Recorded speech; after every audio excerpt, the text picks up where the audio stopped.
and welcome to the Lonely Marks Wrestling Podcast here on the Lonely Marks Wrestling Podcast channel here on YouTube. We appreciate you wherever you might be seeing us. I am Austin Pez Howell. I'll kind of run the proceedings for now. Jacob Barber hopefully will be here in just a little while, but I've got my fellow Marks here with me tonight. Richie Goodacre, how's it going, sir? I know I just saw you just a minute ago. Over on the Wheel of Movies, but we're here to talk wrestling now, so should be fun. Yeah, going good. I'm eating hot dogs as usual, but look, I'm going to time my mouthfuls. There you go. No. Richie, you want a hot pocket with a hot pocket? How about a hot pocket with a hot pocket? I like the hot pocket. The hot pocket inside hot pocket. We could always order from our Spanish friends. Caliente pocket. Pocket. Pocket. It's going good. Looking forward to delve into Summerslam, which is a fine, good show, and also the Raw after was a good show, and also some interesting news coming out. So good. So excited to get into anything. Yeah, no, we'll talk all about it. JPO, how's it going, buddy? Good to see you. What's up with you?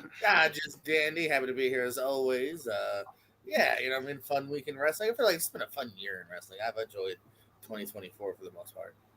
Yeah, no, it's a good time right now. There's a lot going on right now. We got, like we said, we're going to dive into all the bits of SummerSlam match by match. I mean, there's only 7, so we can break down match by match on the SummerSlam. Yeah. They like to keep those match limits at the 7. We'll see if Berlin. They've set up a lot of stuff for Berlin, so I'm wondering if Berlin's going to have the usual 5 JPO that they've been doing for these smaller PLEs, or they might actually let Berlin have 7 because boy, they set up a lot of matches already, or a lot of kind of angles.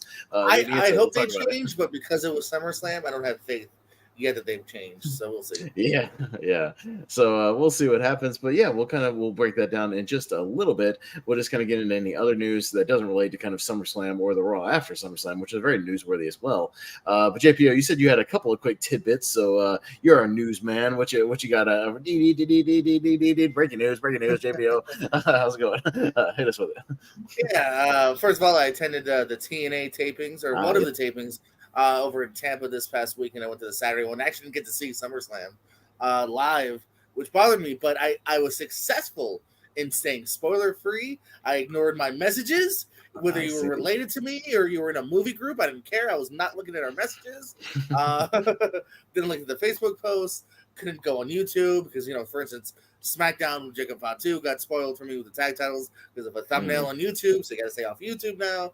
I was able to stay spoiler-free, luckily, though. TNA was a lot of fun here. I mentioned our group chat, Rosemary. Shout out to Rosemary for taking my toes. That was a great moment of the night. Unfortunately, not on camera. It's not a TV segment. That was just for me.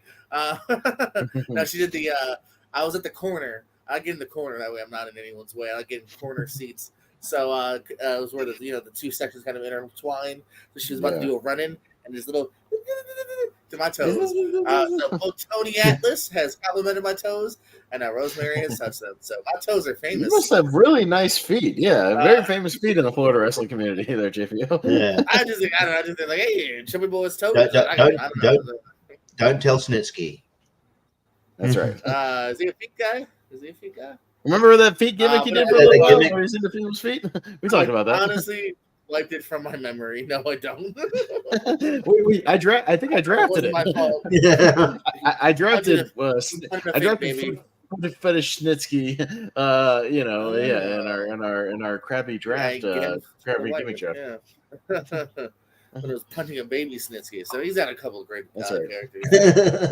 It's fun too because they tape stuff out of order. So I was watching the first episode tonight, and I'm in the opening segment. Like you can see if it's a wide enough shot, you can see me. But in the very first match, it's a completely different crowd, including me. So it's kind of fun figuring out where I am and where I'm not. I think you'll be able to see me in later matches. I think when Jordan Grace fights Ash in an ODQ match, I think I'm on that a little bit. This was hard to spot me so far, but I don't know. I'll try to spot me later. Grab a screen grab. Let's see other quick tidbits here. So that was fun. Mustafa Ali, unfortunately, was not somebody anyone saw. Yeah, I had to ruin that for you. With TNA. Now it's official here. I wasn't ruining. I would have liked to have seen him here, but there's a couple people I didn't get to see just based on the fact that they do 2 nights. Like I saw no Nick Nemeth, unfortunately. I'm trying to think if there's anyone else I felt kind of gypped out of. For the most part, I saw just about everybody. Dora is open though. Wasn't like an angry split. Just just for the time being, his kind of run's done. So we'll see if Ali pops up somewhere else, or if he's just kind of taking a breather. Part of the reason Seth Rollins and Dakota Kai were taken out on Raw is because they are both hurt. So they doesn't sound like Rollins is too hurt. It just sounds like he's kind of banged up. So just kind of giving him some time. You saw Bronson Reed splash him multiple times, causing him to bleed internally. Tsunami! Yeah. Get the man out the fucking ring, guys. Jesus. Somebody cover Yeah, him. Somebody take it for him. We were talking about how, like, obviously it's a heelish move, and like, Seth Rollins is beloved, but like that move's so cool. People are like, oh no, don't do that, Seth Rollins. Actually, do it again. That's pretty. Okay, wait a minute. Do it again. Okay, maybe one more time. Okay. Cool. Oh, you're gonna go up and do it again. Okay, maybe do it again. All right, you're pretty agile. Do that again. That looks pretty cool. Yeah, that's an interesting segment here. So yeah, he's off TV for a bit, as well as Dakota Kai. Her injury so far hasn't been totally explained either. She's had ACL problems in the past, so hopefully, fingers crossed, it's not too big because she missed almost all of 2023 on the shelf here. So I hope it's not too big again. That Forbidden Door in WWE continues to be open. Josh Briggs and Tavion Heights are being sent to Noah in Japan for one of their tournaments. We've seen Shinsuke Nakamura pop up over in Noah for Great Muda's finale and whatnot. So again, kind of continuing to show that there's some more Forbidden Door stuff still happening. Even on Impact tonight, they mentioned Dante Chen's debuting. Wolfgang Gallus is about to fight Joe Hendry. Yeah, it's on tonight's episode here. I saw Charlie Dempsey and Jonathan Gresham. So more stuff with TNA, more stuff with Noah, and a big shout out and love to everyone's favorite couple, Ruby Soho and Angela Parker. They're expecting a baby girl. They announced that on Rampage, which she tearfully said he was about to retire. And she said, no, you do have something to fight for. I'm pregnant. It was great. It was great soap opera stuff. If you're not watching Rampage, you're missing out. You're missing out on pregnancy angles. But in real life, they are truly pregnant and they are expecting a girl. That's all I got. No. I mean, nothing we're like going into too in depth about, unless Richie, you want to comment on it. It's like that. Apparently, they wanted to. No, this is a joke. But apparently, they wanted to do the pregnancy announcement on Dynamite. They were like, "Hey, look! You're only a mid carder. We can only do you. We can give you a Rampage. We'll give you a Rampage." That's such a pessimistic way to look at it. I know. No. I'm just joking. They were nice and putting it on Rampage. You asshole. I was like, nah, but put it on Rampage. Give some Rampage something to do. But what you're saying is also very true. It was like I was gonna ask you, JP. I meant to ask you last week. I go to this Dynamite, right, and it's Will Ospreay, versus Lance Archer, and I was gonna ask you when the hell Lance Archer even won a match on television. Maybe you can look that up. Wait a minute, are you serious? Because I know that stat. I've looked that stat up already. I swear to God, I looked that up. Did you look that up? I swear I don't remember. Yeah, the last year and a half. His biggest wins was against Trent Beretta and what was his other win? He's had like 2 wins in the last year and a half. Otherwise, as in big wins. Everything else has been one. It's been Serpentico or Joe Schmo, or he's lost. No, he is the epitome of come in, get a squash win, and then fight. Oh, Frank Kazarian is his other big win, who then ended up quitting. That's right. Yeah. So, in the last year and a half, 2 years, that's been his biggest win. Trent and Frankie, who both lose a lot. They're both talented guys, but they lose a lot. Other than that, it's always, show up, lose to our guy, show up, lose to our title guy, show up. No, he very much is that guy. Yeah. Well, I know, speaking of Dynamite, they were, I don't know if you guys saw the news reports that was like the night before Dynamite that a lot of people were having I don't know how it affected the actual show. I didn't see it. JPO, I know you frequent, all the Dynamites and whatnot. Did you see it? Mm-hmm. So as far as they were talking about, there was travel issues for a bunch of people, a bunch of people that couldn't get to Dynamite, so they had to shuffle the card around because of flight issues and all kinds of travel stuff, maybe due to with the tropical storm that was out there, things like that, all these flight delays. I know that it was meant to be Orange Cassidy and Mark Briscoe and and Kyle O'Reilly. Kyle O'Reilly? Wasn't it Kyle O'Reilly? It was. Anyway, it was. Oh, I don't know. I'm just guessing based on the. It was meant to be. Anyway, it's meant to be Mark Briscoe and somebody. I think Kyle O'Reilly, but it ended up being Orange Cassidy and FTR versus I was gonna say, and was Bryan Danielson versus Jeff Jarrett anything goes the original main event, or was that like a thrown together thing as well, like or something? Because all these that might have been a mea culpa because like they did kind of add on the last second that's a no DQ match, but I thought it was a good main event. I had no problem with them. I mean, kudos to Jarrett for still being able to have a good TV main event all these years, later.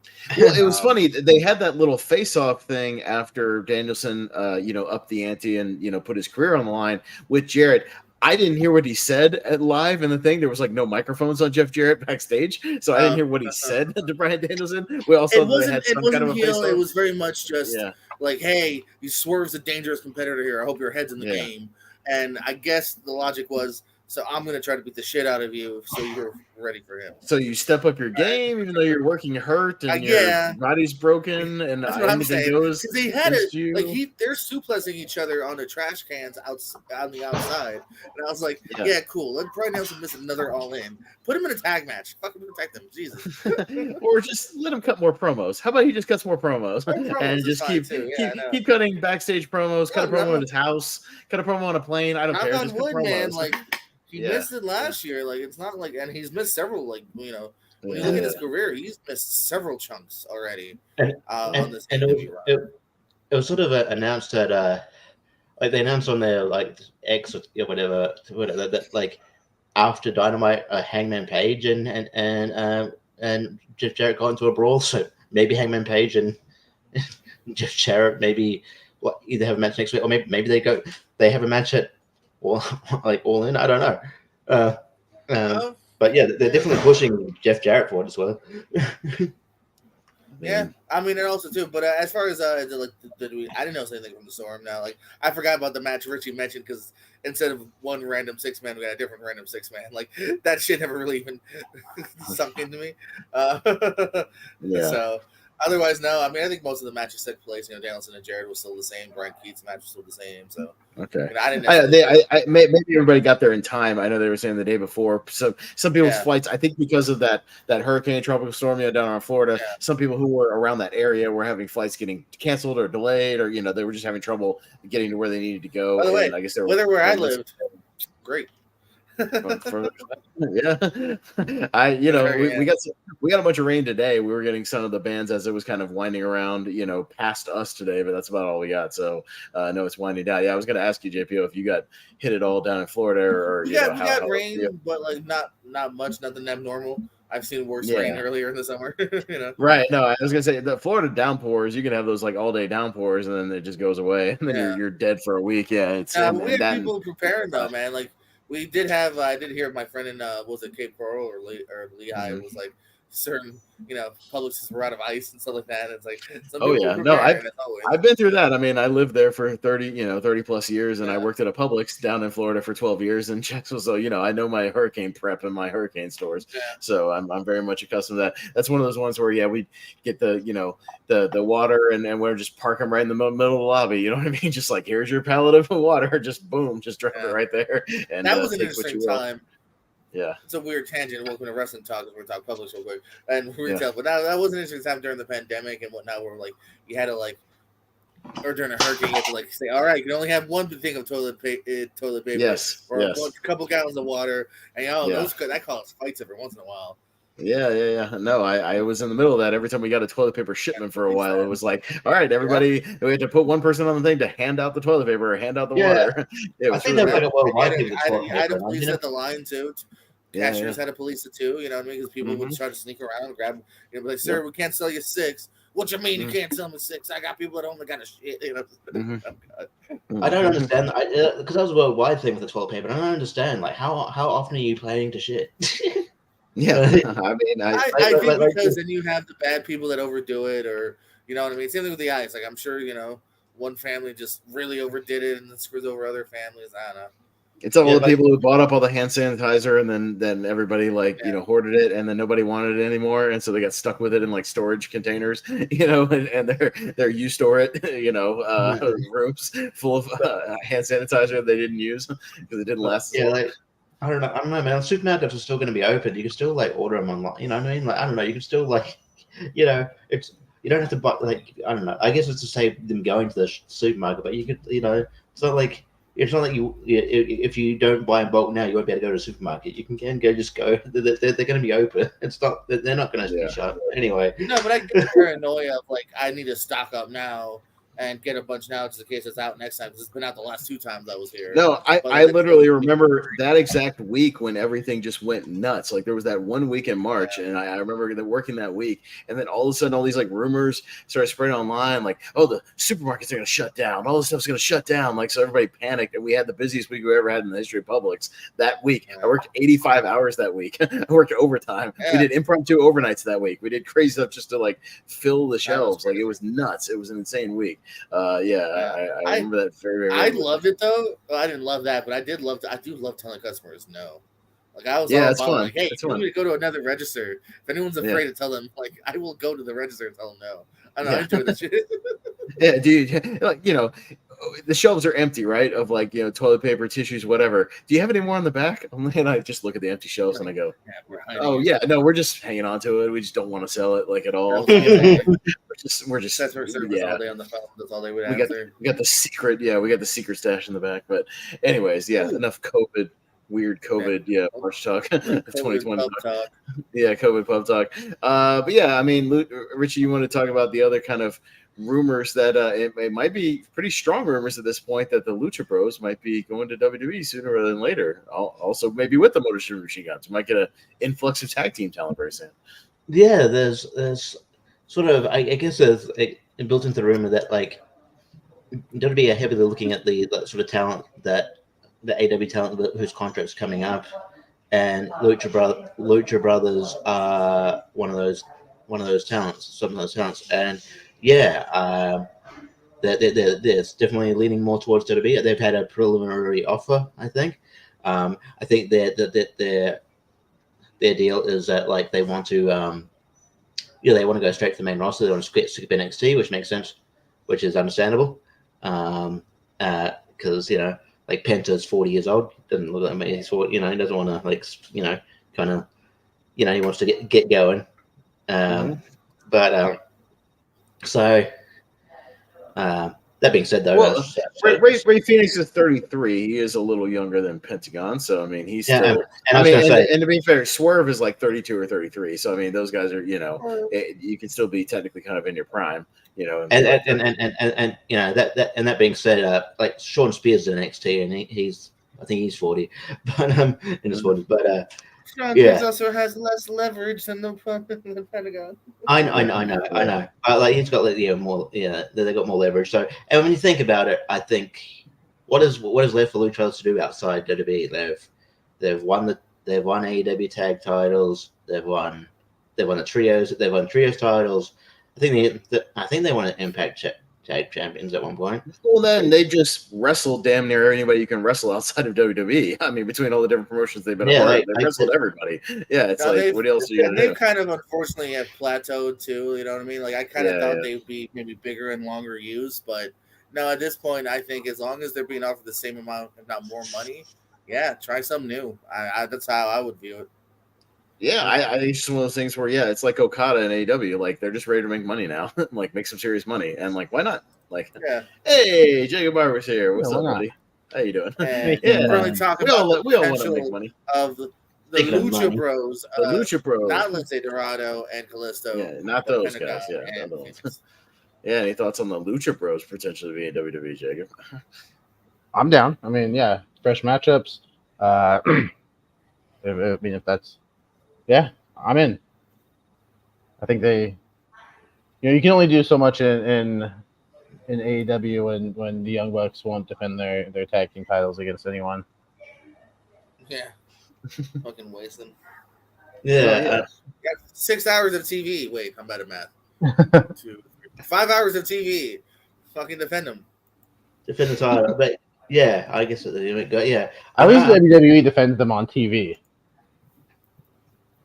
They can be shitty too sometimes, but they're not as shitty right now as AEW. But I think it's cool we live in a world where we could see, potentially in WWE, Lucha Brothers versus Motor City Machine Guns in the future. But that could happen like in 2025. That's pretty exciting. Holy shit. I didn't even realize 110 days since the last Zero defenses. 0. Oh, wow. Oh yeah. That's 20 days over 90, and like I know there's no longer the fucking Jack Tunney 90-day rule, but there should be. Goddammit. Yeah. Yeah, it I've makes you always wonder. been- They should have a match at Wembley, or are they going to have a match at Wembley? Have they set up anything with anybody lately? Well, then again, they didn't have a match the last pay-per-view when they should have for Vendor. I almost want to guarantee they'll have a match at Wembley, but still, that's a few weeks from now. Like, there's no reason why they couldn't have had a TV title match already with somebody, even if it's just not a squash, but like an obvious like private party, like fucking somebody. You know what I'm saying? I mean, didn't they just have an event called Battle of the Belts? Oh Yeah, but but Battle of the Belts, as you want to the call belt, it now, the belt. because 2 out of 3 Yeah. matches were just qualifier number 1 contender matches. Where the champion won, so you could have just had a title match. Which meant you could have just made it a title match, you know? The way that they did 2 of them, I'm like, all right, well, one of these people has to win, right? Like, why would you bother doing 2 eliminators? Nope. All right. Yeah, and then, as I reported to, lowest rated one ever. Well, yeah, they've had the lowest ratings, but I mean, to be fair, they're also they're blaming it on the Olympics, but at the same time, they said SmackDown did a pretty good rating last week, so that was also up against the Olympics. So that's I don't know, is that really an excuse or no? Yeah, I mean, that might have helped, but at the same time, I also think the fact that I watch every week, and I don't think I even knew until Rampage the night before that it was happening, and then 2 the matches were mediocre. You know what I mean? Or at least the juiciness of them were mediocre. Like not showing the matches themselves, but. You know what I mean? The fact that one of them was only 1 title match. I think it's pretty obvious that they do it. They do Battle of the Belts as an obligation, as a deal. I don't think they really. Yeah. They don't care for Battle of the Belts. So why should I care? Yeah. No. When you don't hype it, and like I said, not even an AEW title was defended. It was the Ring of Honor trio titles were decided. Yeah. You know what I mean? So it's just weird. Well, no, I mean, I think that's why they put a little more effort. That's a story right now, I think, between WWE and AEW, and we'll talk about it talking about SummerSlam. Is like WWE is firing on all cylinders as far as like storytelling and interesting shit going on, like all over the place, all over the cards and everything. And they've got things that people want to see, even if it's just the storyline stuff. AEW does, as we talk about, deliver in the ring. It delivers great matches, great action on the pay-per-views and whatnot. But WWE is clearly the superior storytelling, company right now as far as things that people are interested in. The 2 could somehow meld, because I said this earlier, if we could get that. My one complaint of SummerSlam is there's not a single match that I think I would give 4 stars to. I disagree. Or higher. I 100% disagree. I disagree too. We'll get to it. I felt like there wasn't a huge. All right, well, fuck you. We'll get there. No. It's not a banger. It's not as a fuck you. They legitimately had a match that's right up my alley. That is one of my favorite matches of the year so far. I think I know what you know what I'm talking about. Come on, it's a match I was looking forward to, and it gave me everything I wanted and more. So we'll talk about it. But no, I mean, I know what you're saying though, because Sami Zayn. That match before it was. We'll talk about it, but I mean, I wish there was some kind of we could meld that, or because I feel like WWE is lacking those match of the year candidate type things, but but they are right. I mean, SmackDown this week is going to do a monster rating. You know why? Because Roman Reigns is going to be on television. They've already announced that he's going to be there. So as a follow-up, to SummerSlam. So it will do a rating just for people to tune in to see the follow-up to SummerSlam with Roman Reigns. People will tune in for that. People tuned in for the Raw to see the follow-up and stuff, and they did some great stuff on Raw. We'll talk about all the stuff they did kind of to follow. We can even talk about as we go through the card. The different follow-ups on the different things, and whatnot, kind of as what happened. But yeah, I mean, let's go ahead and get into it because again, it was not a whole lot happening between. Most of the stuff we're talking about is SummerSlam and Raw, but yeah.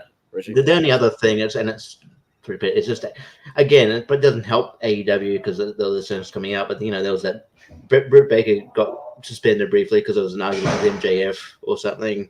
Yeah, there was this thing where apparently Britt Baker was trashing the she had an issue. She was, I think MJF and Britt Baker have an issue going back some time, but whatever. But Britt Baker was apparently in the women's locker room trashing the Will Ospreay MJF match for some reason. They want the hour match, which is great. But then MJF's current girlfriend, which is Alicia who's the interviewer, was in the locker room, and so she texted MJF to say what was being said. So and then Will Ospreay and MJF confronted her, and so then they investigated it, which made Britt Baker get suspended. So yeah, like, it's probably just a lot of like, while it didn't blow up to be a huge thing, it's probably it probably wasn't a thing that they really wanted out and needed to be out there at this point, considering, you know, like I'm sure backstage incidents happen like at every promotion or whatever, but like yeah, to me, it was another week and another AEW backstage incident. What the fuck else is new with that clusterfuck? Yeah, I know, but it's just like I feel like there's one of those every single week because it's chaos backstage at these damn AEW shows because they don't have those authority figures to keep shit like that from happening. So I don't know. Like I feel like we don't hear a lot about that in WWE because there are people in place that stop things like that. But you know, like it's I don't know, another week, another backstage thing. Cool. You know, so what? Britt Baker got fired for a week from not being on television anyways? All right. Oh yeah, that was a funny thing. Sorry, I just continued the vacuum. But that was a funny thing because it was like this week on Dynamite, they're like, she's actually, you know, Tony Khan's lifted the suspension, Mercedes, and she's here via satellite. So she's still not actually on the not on the show. Okay. So, yeah. Okay. Yeah. I mean, it's like I'm pretty sure that tells me she's still, you know, suspended. You're not suspended, but you're not allowed in the arena. Yeah. So I don't know. Another day, another backstage incident. Let's get to SummerSlam and because there was a lot to talk about here on SummerSlam. So let's get it going, and we're going to break this one down because, like I said, only 7 matches as they've been wanting to do here on these bigger pay-per-views, about 5 or 6 for the smaller ones. But yeah, we kicked things off pretty heavy with a big storyline. We got for the women's title, Liv Morgan taking out Rhea Ripley, as we thought these ladies would certainly mix it up here in the ring. Story of the match was that, of course, Dom was out there. Is he going to side with somebody? One or the other. He's in Ripley's corner, obviously. They did kind of a shoulder injury angle. I don't know if Rhea's able to do that to her own bones, like if she's double jointed or something. But my God, it looked weird. Yeah, that's not. Yeah, that little knot she had for a little while, and she was knocking it out of herself. Yeah, I don't know if she's just able to do that. I know some people are able to do weird shit like that with their bodies. Like people can just do that. Maybe she can. I don't know. Or if it was legit, I have no idea. I don't think it was like a legitimate injury because they kind of played the match. Alyssa Bliss has something very similar. That she's done on more than one occasion. So yeah, I think that some people can just do that. Yeah. But it played into it nicely because the shoulders out of the socket. She's popping it back in, running into the announce table and whatnot, running in the post, putting it back in. So that was kind of the story of the match. Some big moves here and there. They kind of all winds up to where we get to the end. Dominic is interfering a little bit. Rhea goes to use a chair. Dominic stops her, by using the excuse of, hey, you can't win the title. If you use a chair, you get disqualified. You're not going to win the title. Liv hits the Oblivion, but Rhea gets out of it, and then once again behind the kind of referee's back while Dom is distracting the ref, Liv hits one on a chair, and then he pulls the trigger, and as we all kind of did in our predictions, he plants a big old smooch on Liv, and somebody had a funny meme online, guys, that said Dom was a heel, and he somehow turned heel again, or even more heel. It was kind of funny. He was already a heel. He just turned even more heel somehow. Cranked it up again. Super Saiyan heel. Yeah, super heel. But yeah, 9,000. Yeah, exactly. But let's go around the horn. What'd you guys think of this match and the angle and everything came out of it? We'll start with you, Jacob. You're here now, so we'll kick you off. Yeah, what'd you think of this match and all the shenanigans ensuing? Yeah, I thought this was a good way to kick off the show. I think this is one of the more interesting storylines that WWE has going right now. Rhea Ripley is she's hot, she's on fire, in more ways than one. Mm-hmm. And yeah, I mean, I think we all kind of we're curious, like what's Dom gonna do? Is he on Rhea's side? Is he gonna betray her? And so. I thought, hey, he's actually doing the right thing and stopping Rhea from using the chair, and maybe Rhea is going to get the title back. But I think the storytelling in this match was fantastic. I thought the in-ring work was pretty decent too. I'm very curious to see where this goes going forward, not just with this match, but with another match and storyline that we'll talk about in just a little bit. I'm very curious to see where this goes. I could definitely see them, making this go a little bit longer, maybe even into Bad Blood. That kind of seems like a great, pay-per-view to kind of wrap this up. So we'll see how they get there. I'm very invested going forward, and I thought this was a great way to kick off the show. Yeah. JPO. Also, hold on. Yeah. How much did Dom pay Triple H to be like, hey, Rhea and Liv, please? Yeah. Can I just have the easiest job in the world right now and just be wooed by two gorgeous women? And his actual wife is pretty, While also being married to another person. Yeah, no, what a lucky guy. JPO, what'd you think of the match and all the story within? The man makes out with Liv Morgan, and then a couple hours later on, I think, Instagram, posted a photo of him and a bunch of chicken tenders. The man is living my dream. Living the dream. That's right. You son of a bitch. As for the match, though, no, everything you guys have said, no, I really dig. Good storytelling coming into this, some more furtherment. Dom, like you said, turning double heel somehow. The big makeout reveal here. I'm enjoying Liv as well, just as much of I'm enjoying Rhea. So yeah, this is a good way to start the show. First of a couple twists. Mm-hmm. Yeah, Richie. Yeah, no, it was a good turn here. I feel like it took the announcers a while to realize what happened because, even after the thing, you clearly see a close up of Dominic kind of smiling. That's what he did, and it still didn't hit. It still didn't click for them until he made out. It's and then Pat, Michael Cole giving Pat McAfee permission, so he went, "That piece of shit." That was fun. Richie and I, by the way, talked offline that if JR was still doing commentary, I think Liv Morgan would classify as a Jezebel, a classic. Yeah, that Jezebel, Liv Morgan. That Jezebel. Yeah, she would be Jezebel and it up all over Raw. That's right. but yeah, no, the storytelling is really good. I can see this going into Bad Blood, capping off Bad Blood. I think we'll get into it. I think that more than one feud is going to probably, probably close at Bad Blood. I think that's a good apropos name for a show to end feuds. Mm-hmm. So yeah. Well, and I know Alvarez and a couple of people were speculating that in between, Jacob, at the Berlin, we might get a mixed tag match with Rhea and Damian against Dom and Liv. We could definitely see that, just sort of a mixed tag match to keep the feud going, but not, keep that whole Judgment Day storyline going, but not blow off the feuds per se, obviously, and keep everything going. Yeah. I think that would make a lot of sense because you could have Finn get involved in that, you could have, JD and, you could have other things going on in that match. And keep the kind of storylines running. If you don't want to rush to Finn versus Damian too quickly, absolutely. Well, and especially to keep Damian relevant on that show, but give maybe Gunther, the Randy Orton match. You know what I mean? You could keep all those people on the show and relevant, keep the stories moving, but not feel like they're not, just completely moving on with anything else, and keep them involved. So I would not be surprised if you had a mixed tag match in Berlin happens to get those people on the show and keep the Judgment Day stuff. Hey, the Judgment Day stuff is great. It's been, one of the hotter storylines coming at least on Raw. It's funny, we got these two kind of faction storylines. We got on Raw, we got all this Judgment Day stuff that's really good. We got the Bloodline stuff on SmackDown. It's really good as well. It's fun.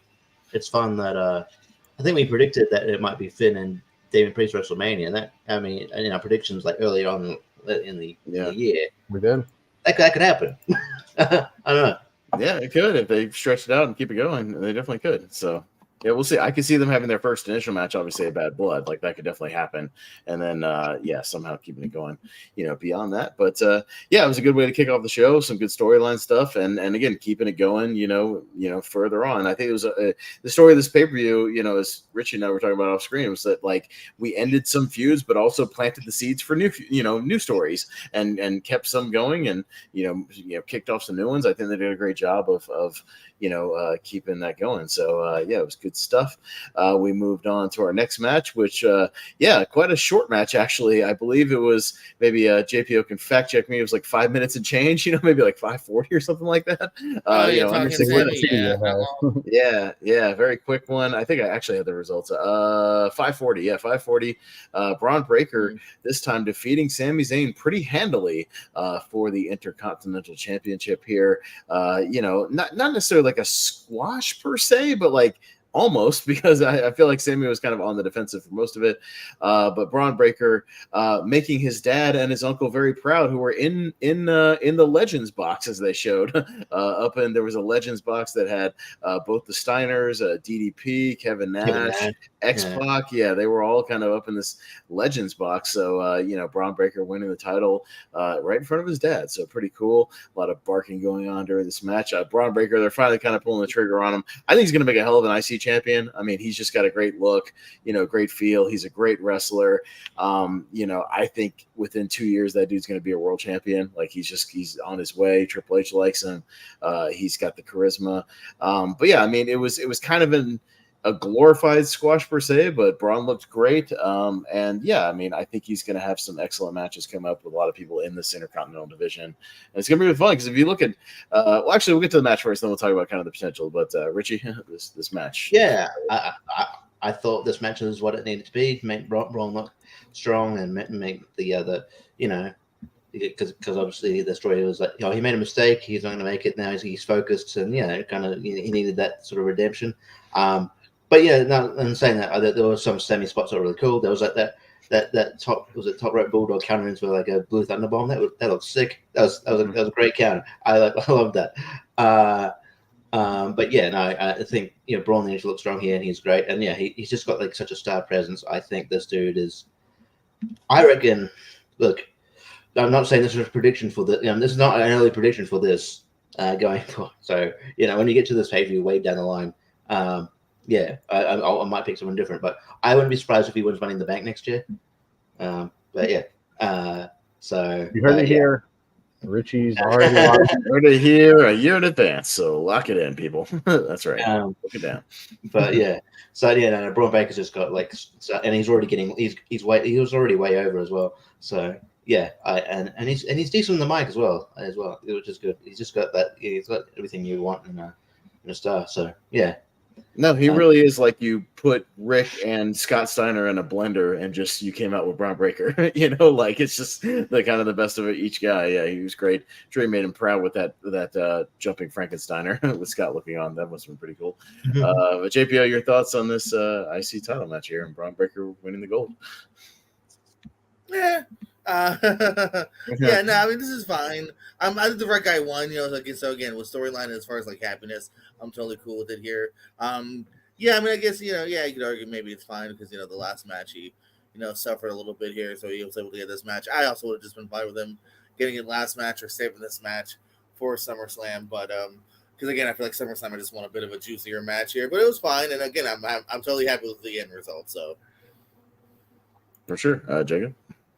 If you would have told me my least favorite match on the card, which I think top to bottom, great card. I think there's nothing that's like a stinker. But if you would have told me that my least favorite match was going to be Braun Breaker versus Sami Zayn, I would have just said absolutely not. There's a Nia Jax match on the card. But no, This match was fine. I'm loving like the end result. I love the fact that Braun Breaker is the Intercontinental Champion. This didn't seem like a SummerSlam match to me. This was like a main event of Raw. Let's give Braun the title win. Like it felt like one of those kind of title wins because it didn't feel like it was just like, oh, it's over. It's been like 6 minutes. So. Not in love with the match, but really digging Braun as champ. Yeah, no, and Braun as champ. There's a lot of people kind of hovering around the IC division. It looks like they might be setting up for Braun and Ilya Dragunov potentially at Berlin, which would be great. I think that'd be a lot of fun. Yeah, that's what I was going to say. I think they're doing a 2 out of 3 falls with rematch with him and Sami Zayn. I think that'd be Sami Zayn's last shot. Obviously, he's probably going to lose. yeah, I'm assuming they're going to go to third fall. So they usually do that when it's 2 out of 3 falls. But but and then I think maybe Ilya will, because Ilya sort of buddies with Sami Zayn as well. So I think Ilya faction will kind of slide in there. So that makes sense. No, I mean, there's other people hovering on the division. Sheamus is always kind of hovering around. Pete Dunne. Bronson Reed could always jump back in there. I mean, there's some very good potential matchups with Braun here, and we'll see what happens in the future with that division. But I like it. But yeah, we had the other kind of SmackDown side of things with their title. We had the U.S. title. LA Knight finally winning the big one, finally winning some gold here, taking the U.S. title from Logan Paul, and what I thought was a pretty damn good match. I thought this match was great. This match was excellent. Very intense. I thought LA Knight looked great. It might have been one of his best matches I think he's ever had, maybe in WWE. I thought he was excellent. Logan, say what you will about the guy, he's incredible in the goddamn ring. He's great. He's really, really good. And everything he does is crisp. My God, that spin around Asai moonsault to the outside, holy smokes, that was great. There was a scary spot though, that superplex. I'm like, holy shit. Yeah, no, the superplex that almost became a shoot brainbuster. Oh my God, the brainbuster then on his head. Like, oh God. That was very, very scary. But yeah, we had some shenanigans near the end, as we kind of thought we would. Turns out JPO's favorite pseudo actor musician to ask about on ASAT, Machine Gun Kelly, MGK, who's in way more movies than I thought he is.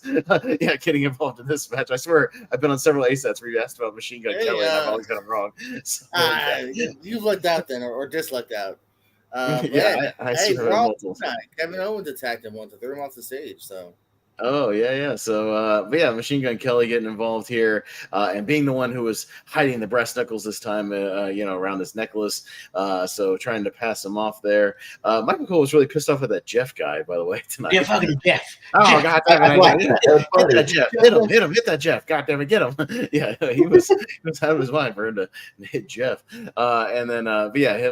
Logan gets the brass knuckles, but only gets a kind of a weak shot in, but takes too long to go for the buckshot. And then LA Knight's able to hit the blunt force trauma and get the win here and take the title. So him getting a big win here at SummerSlam, as we all kind of thought he would. And it was about time for LA Knight to take this title. But Jacob, what do you think of this U.S. title win from LA Knight here? Yeah, it's about time LA Knight is a champion. I think it's a little late, but better late than never, as they say. I think, once again, I think Logan Paul delivers in the ring.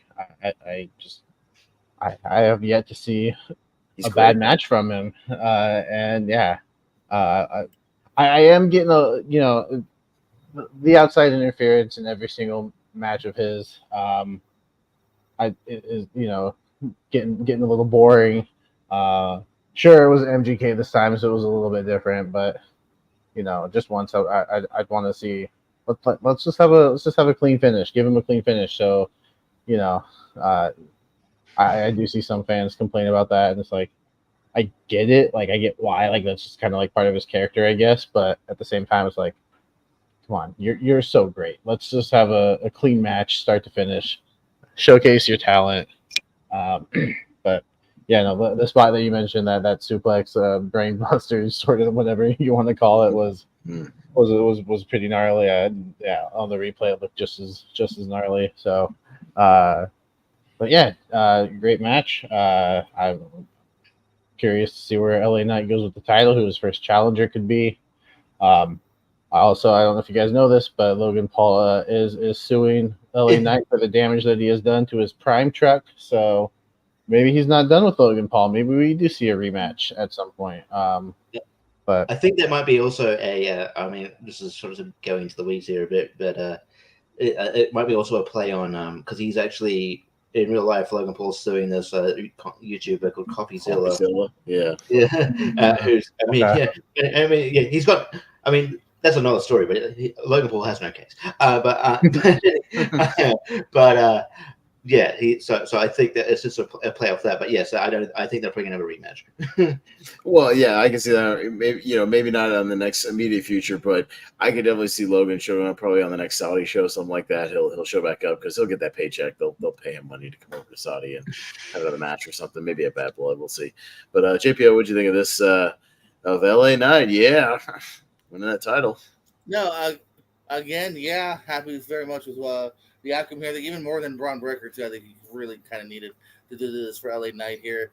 He unfortunately got really popular at a time where it just literally wasn't possible to be champ. You know what I mean? They're not going to stop Roman Reigns' reign. You know what I mean? If he had been popular at a different time, I truly feel this dude would have, at least very much, had been a U.S. or IC champ a while ago, if not world champ by now. But, kind of bad timing in a way. But got it here. We're off to the races, hopefully. You know what I mean? Hopefully it's a nice reign. Logan Paul, while he had fun in social media, was another guy that, was unfortunately had a dip with the title here. It's literally only defense number 3 of his, I believe, something like that, since whenever. So I'm happy with it. Had a good match, too. That these two were decently together here. Maybe not the best Logan Paul match, but not a bad one either. Pretty good. Yeah, Richie? Yeah, I thought this match was really good. I thought both looked really good. I liked the even it was at the very start of the match. It was like the torture rack neck breaker thing on the table that didn't break. But the fact that was at the start of the match, that was gnarly. And I thought they had really good chemistry. Obviously, the crowd was really into it. I'm surprised the crowd was like as anti Logan Paul as they were because they were in his hometown. But yeah, it made the match really good. Maybe they also watched all the YouTube videos about Logan suing CoffeeZilla and they, were booing him. Yeah, and kind of being a bit shady in that regard. It's hard to defend him outside of wrestling sometimes. Yes. I am simply talking. I am a fan of his wrestling and his matches. His matches are fantastic. I think he's a great heel in the world of professional wrestling. But I thought it was really good. I mean, interesting seeing MJK get involved. Not the last time we'd see him on the show. The other thing is interesting. We'll get to it. I mean, we could say it. He's healing up in this match, and then next time we see him, he's sitting next to Jelly Roll, who's like an uber babyface, like on this show, and who like does a babyface spot with Grayson Waller and Austin Theory, and he's all smiles and hugs and laughing and thumbs up, and it's like what? And Grayson Waller insults him for his music, and we're supposed to feel sorry for him. Like, no, you almost cost a fan favorite a match. Fuck you. Yeah. That was the issue I had. But I thought this match was really good, and opens the door for other challenges that are waiting in the wings, sort of like the Intercontinental title. You got like Carmelo Hayes, you got some Santos Escobar going there. The sort of potential great matches you get in can have there. And maybe Andrade as well. Andrade, I think Andrade won a title shot in the future. That could be a good match. That could be a good match. So, I think it was it was the right. Maybe a bit too late, but it was still a cool moment, and I think right decision, and Yeah. All right. We went on to a lot of title matches tonight and a lot of title changes because Liv Morgan defended her title. Battle of the belts. But this was truly a battle of the belts, Jacob. Definitely, SummerSlam was not only a battle of the belts, but a lot of changes of the belts. Because we got our third title change in a row here, as we had our other women's title match. Nia Jax able to take out Bayley here. Again, I think a match has started out kind of slow, kind of your typical Nia Jax match. But the second half of the match, especially the last few minutes, pretty good. Especially it picked up when Bayley did that incredible, like just walking power bomb with Nia Jax out of the corner. That was awesome. That was pretty damn impressive. Walking, taking a couple of steps before power bombing. That was great. We hear the Tiffy time thing. Unfortunately, Jacob, I'm sorry, she did not cash in her Money in the Bank. It was just a tease and just a distraction with Tiffy time cashing in her briefcase. But I should have known once she got her customized briefcase that she's not going to cash it. She's going to hang on for a while. Yeah, she's going to hang on to that for a while, Jacob. They got to sell some of those to the girls around the world. They got to sell those at the merch stand, little mini versions of that. Yes, that's going to be a while. Nia Jax absolutely obliterates Bayley at the end of this match. I mean, just power bombs and several of those bonsai drops or whatnot, the avalanches out of the corner. So just obliterates her and takes the women's title from Bayley. JPO, we'll start with you. What do you think of this other women's title match here with Nia and Bayley? No, you know what? All hail the queen. It's funny. Barber kind of said about the Nia jokes before, but this is her first SummerSlam, and in a way, you kind of go like, oh, okay, it just means that they've never had her, as high in this position before, at least at this time period of the year. And I think she more than deserved it, man. This is the highest I've ever been on Nia Jax. I've enjoyed her recent run. I was happy when she won the crown. Yeah. And a weird kayfabe part, though, I kind of wish they hadn't shown her hugging Rock's mommy. Again, do you want me to hate her or love her? I keep kayfabe alive a little bit, people. Come on. Yeah, Richie, what did you think of this match? Yeah, I thought it was. I thought it was pretty good. I was like, oh man, it has like Nia Jax just gotten better with like age, but I think that also like she's been in the ring with two, really good like wrestlers over the past. Like her match with Becky Lynch a few months ago was really good, and the match with Bailey has been was pretty good. I think it's just a case of she's been booked better as well. I think I no longer think like Nia Jax not necessarily a match is not necessarily a slog at this point. I think it's like it was. Yeah, I never thought I want to see Nia Jax as champion in 2024, but I don't mind it. I do think they go to the well too often with Money in the Bank, where it's like Money in the Bank winner is aligned with a champion that is who's inevitably going to turn on her and go and beat her and take her title, which I think is probably going to happen with Tiff, maybe, unless Nia loses it. But I could see Tiff just taking it from. Because like she was looking at it afterwards too. I'm like, we've done this before, but it's okay if it works. No,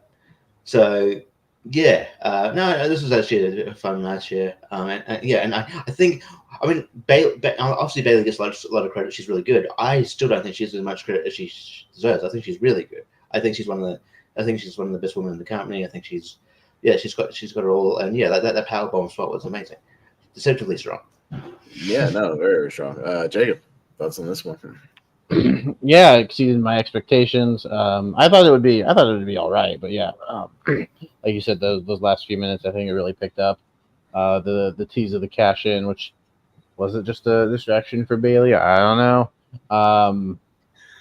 But I was really like once she came out, I was like, all right, there's no way they're doing another triple threat this close together. Like, no. So at that point, I was like, all right, well, I'm getting this prediction wrong. Bailey is not going to win.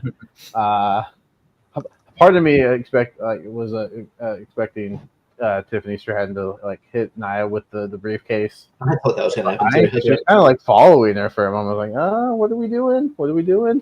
But no, yeah. Once I saw the pink briefcase, I was like, all right, well, she's going to hold that for a while. So. But the match, it was pretty decent.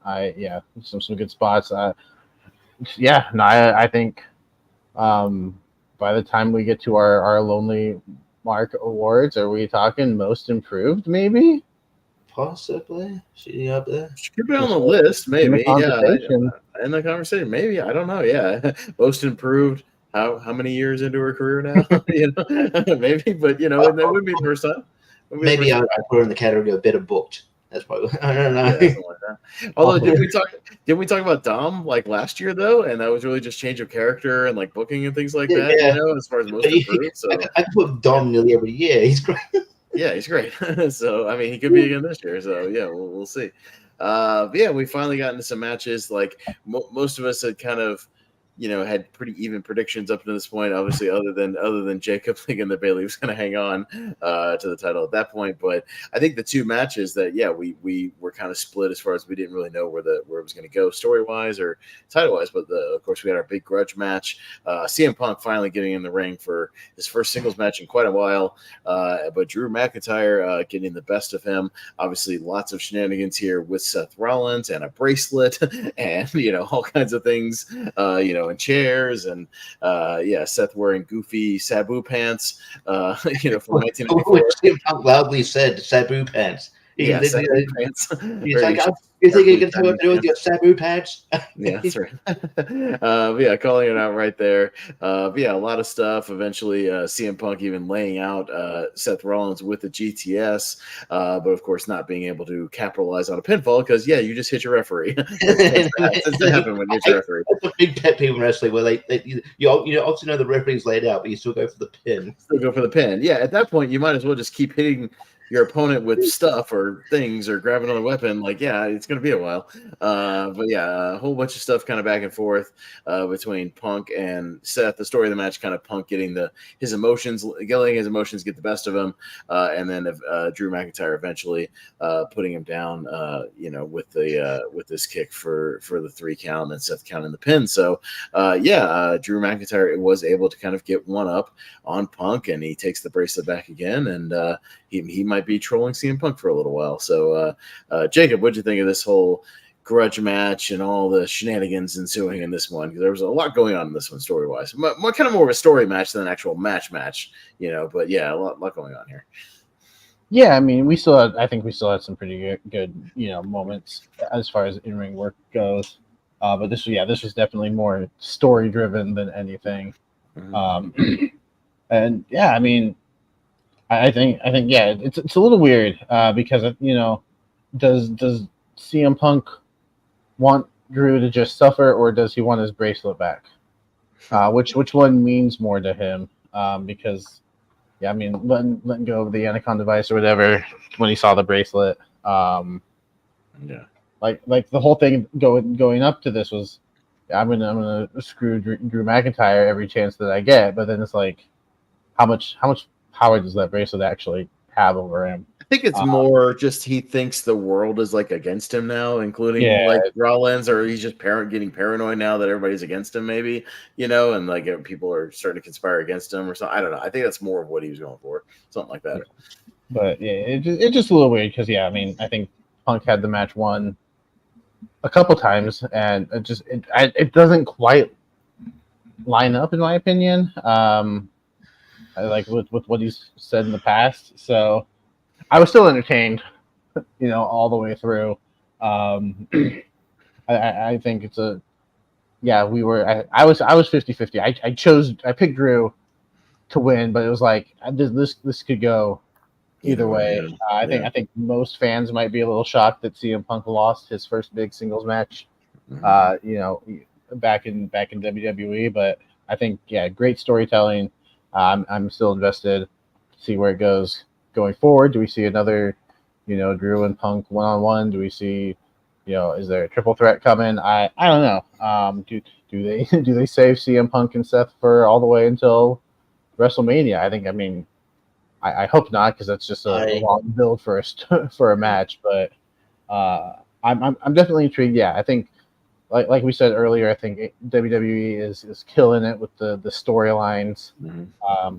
I just wish the in-ring quality was matching it. It's like we're like right here, like here's our storytelling, here's our match quality. If we could just get those a little bit closer, like it would be perfect. Yeah, no, totally agree with you, man. JPO, what'd you think of Drew and Punk finally stepping in here and all the storyline stuff that ensued in between? I mean, I love that it was more prediction points. Going against my boy Phil, Pepsi Phil. My apologies here, but no, I mean, this wasn't, as another pet peeve of mine is overhype. You know what I mean? I'm gonna kill you. I'm gonna make it where you never walk again. I'm gonna put you in the ground, and then they have a pretty decent kind of no DQ match. I wish that again the hype made me calm down on ending people's careers. Just have a good match. I thought this was a good match. CM Punk's first televised singles match since January of 2014, where he fought Billy Gunn on a random Raw. His last opponent was Billy Gunn. So happy to see he's back. Sounds like he's still healthy afterwards, which is good. So we'll get more of him. And again, I feel like, just like Rhea and Liv, we're not quite done. We're still going to see where this is going. So yeah, no, we got a lot to go. Richie? I found it funny how because CM Punk had a promo on Raw and he was like, they gave me, when I got injured, they gave me a timetable of 9 months, and I beat it in 5. And then Brian Alvarez and Dave Meltzer was like, well, I think it was actually 6. Who the fuck cares? And it's just like the fact is he came back earlier. That was the whole idea. Why? Very nitpicky. Anyway, but like the match. It's a very story driven match. But I do get the sort of criticisms here. I think maybe this is the match I was talking about where I think like the culmination of the match will probably Bad Blood, and that's where maybe it would be more of a match where it's like, I'm gonna come out to you. But this felt like more like I don't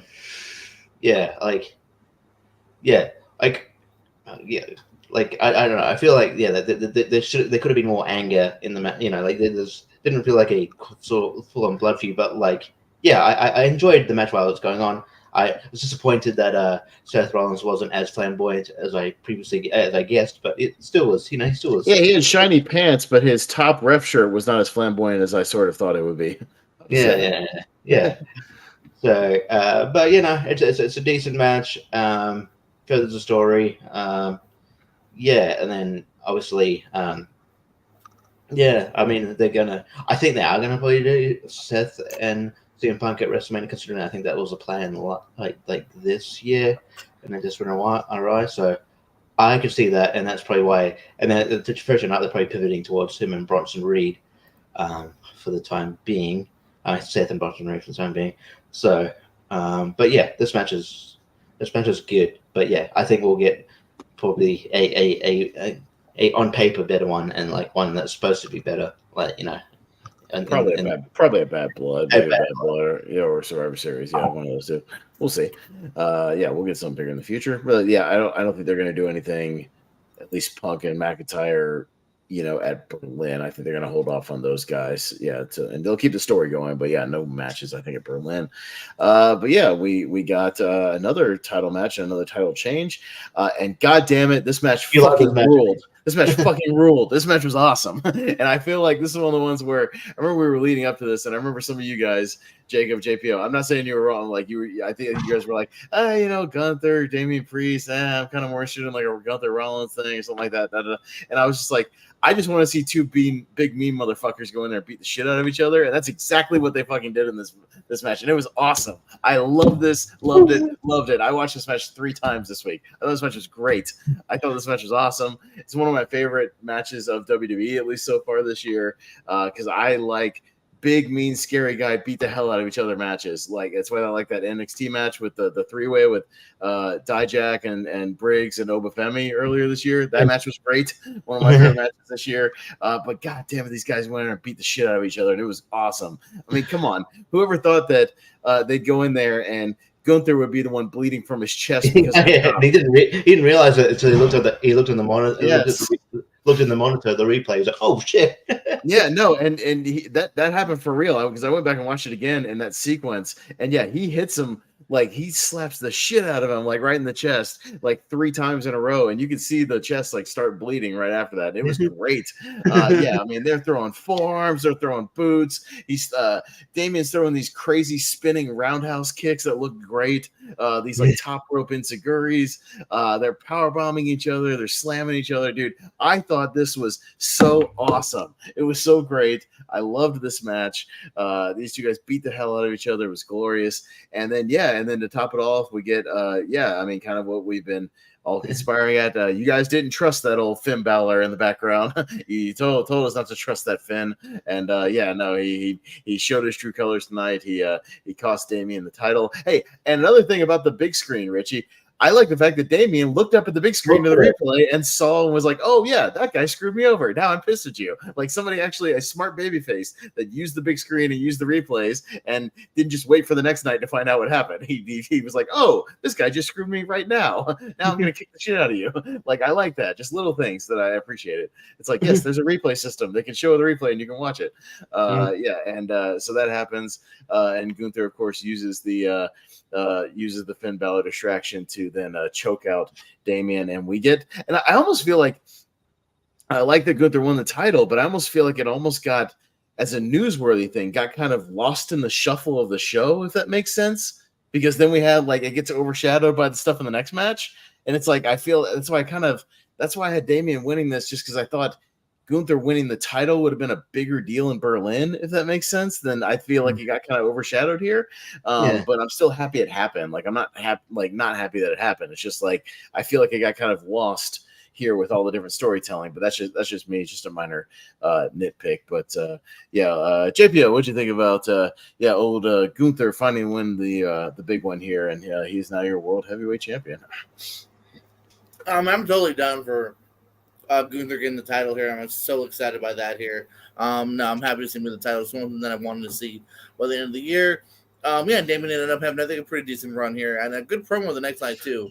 I thought Damon's carrying himself pretty well here in his kind of, because he's also kind of fully just officially becoming a face now as well, like really settling it in. I thought he did a good promo. Mm-hmm. So I look forward to seeing the future with that. I told you not to trust fucking Finn Balor.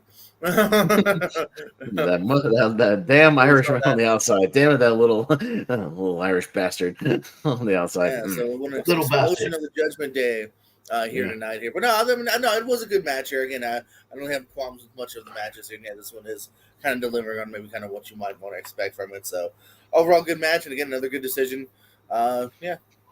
Richie. Yeah, I love this match. It's my favorite match of the show. I love. Just a brawl. I love it. I think WWE have done a great job at building Damian Priest. I think he's he's now like a big star. Like he carries himself like a star. Like the crowd respond to him in a babyface way. Like now, like I think he's like that. So sometimes like people win the title. It's like, oh yeah, cool. They won the title. They lost the title.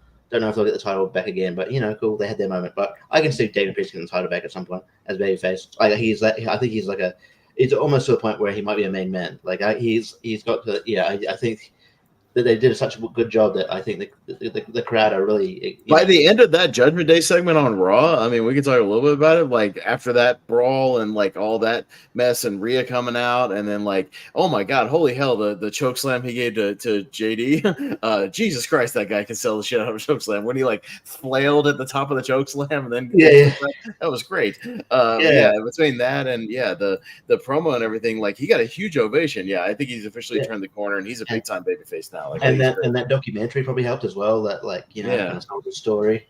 I think he's great. And this match was awesome. I loved everything about it. Another case of heel Finn Balor turning heel, and doing turning more heel. All those Judgment Day people just turned more heel throughout the night. And I think I saw like a comment online that was said, Finn Balor said there's no leaders, they're all equal, but it's weird that Finn Balor's sort of making himself a leading position. I'm like, that's the point. Judgment Day is gonna implode more because he's here's a hint to anybody watching wrestling. You know what heels do? They lie and exaggerate, and they're hypocrites. They lie. That's what they do. They're hypocrites and they lie. So and they do things that they say they're not going to do. So that's what heels do. It's fine. And I guess Carlito is now officially a member of the Judgment Day, because I was like, I like Carlito. I was like, is he just like a loiterer? But it's good. He's funny, but I guess he's part of the Judgment Day now. This will be fun to see where this goes. But I love this match. I thought it was great, and I'm glad it got this moment. But I do agree with you about maybe I think it might have been more effective in Berlin, but in isolation, I like this match. I like this match a lot, and but still, it should make for an interesting dynamic with Gunther going in against Randy Orton, as we'll talk about. They already pretty much set that match up for Berlin to see what the crowd reaction will be, because the crowd likes Randy Orton, at least for now, but Gunther's going to be a hell of a babyface probably there too, so we'll see. Which I don't mind. Usually I'm a big stickler for, Raw, a SmackDown guy coming to Raw, the brand split thing, but they already set that thing up where it's like, there was a screwy finish, you know what I mean? So, and so it was and Triple H at the time kind of made mention, they'll have a rematch eventually, and then so it's sort of like they acknowledge past history, and then it's not like in Vince era where they would just kind of forget that ever happened, but it's kind of like it all comes together, so that makes sense. I don't mind a SmackDown guy coming over if it makes sense. Well, no, I mean they've been better just in general with the Triple H era of acknowledging past feuds and past storyline, even if it was like a year ago, 2 years ago. I mean, just anything, things that happen, like little things they're calling back to. No, it's great. So, but Jacob, yeah, your thoughts on Gunther? You were with me, Jacob, in the predictions I was, and that Damien would hang on at least maybe till Berlin, but yeah, we were wrong. But I'm happy to be wrong in this case at least. yeah, because I've been wanting a Gunther world title reign for a while me now. Too. Me too. I thought the story, going into Berlin would have been just as good. Also, like, just with how much he was like bad mouthing Priest, it was like, are you really gonna have him lose after like all this talk? And I just wanted Priest to have that one, good solid victory that was like not due to outside shenanigans or whatever, because he doesn't really have that during his run. And again, I guess if you are going to do it, like the outside interference, it works. It does. We get the title on Gunther, who I think is going to have a great reign if his intercontinental title reign is any indication. And it gives Damian Priest something to do with Finn Balor and the Judgment Day, which, by the way, Damian Priest made Judgment Day look a little weak the following night, or not the following night, but the next on Raw, when he pretty much was getting rid of them by himself until Liv got involved. But still, two big men who work well in the ring. If that's your style, like, this match is, I think, perfect for you, because I think it delivered what I wanted it to deliver as well. Hard hitting. This was meat madness, baby, and I loved it. Some meat madness. Yeah, great storytelling as well with the Judgment Day implosion.